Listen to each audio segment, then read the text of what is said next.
Not many national sports pundits seem to be choosing the Dallas Cowboys as the favorites to come out of the NFC East in 2018, much less to make any noise the playoffs. Some of that is due to the fact the Philadelphia Eagles won their first Super Bowl earlier this year. And the rest is likely due to the Cowboys' numerous roster changes this offseason.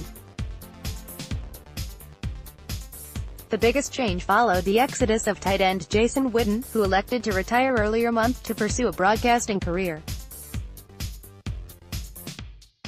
Witten's presence both on and off the field will be missed as the team really has no replacement for him.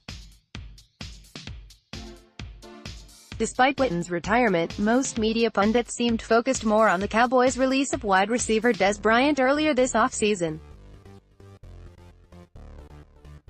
They appear to view his absence as a much more impactful loss to this roster. Seen as the team's only true number one receiver, many believe the Cowboys' overall offensive attack will be less effective without Dez on the field. Unfortunately for Bryant, who remains unemployed, I don't believe that could be farther from the truth. Since signing a massive 5-year, $70 million contract in July of 2015, Dez has struggled to live up to his gaudy price tag. Bryant averaged just 50 receptions for 678 yards and 6 touchdowns for each of the past 3 seasons. Yet, despite Bryant's dwindling production, the Cowboys' success, or lack thereof, seem relatively unaffected by his struggling performance.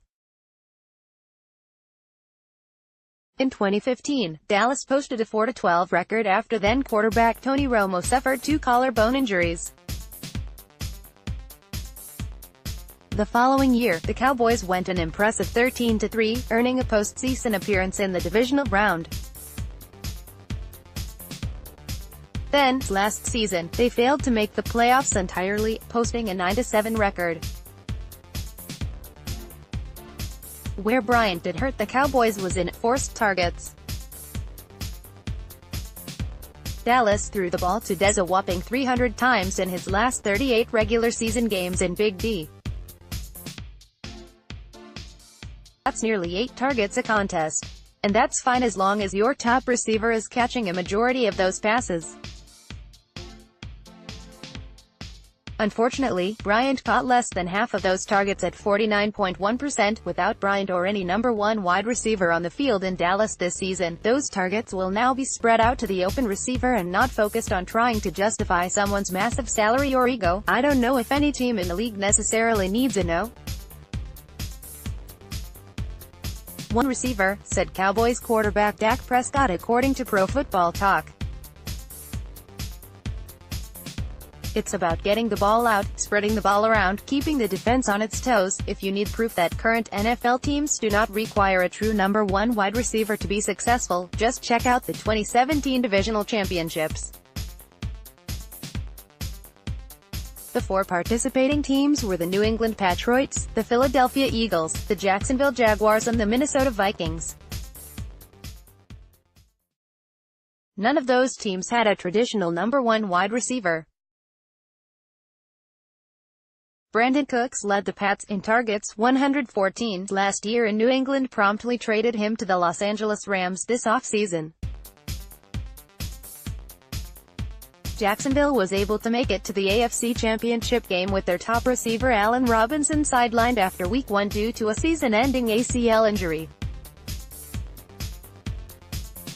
It could be argued that Alshon Jeffrey was the Eagles' number one wide receiver as he topped the team with 120 targets last year.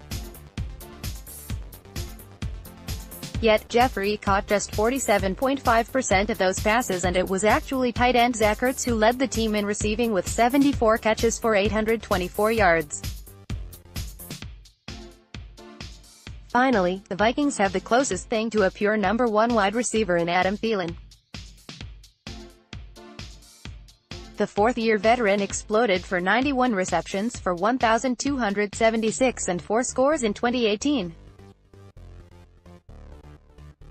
That was after posting a total of 20 catches in his first 2 seasons in the NFL.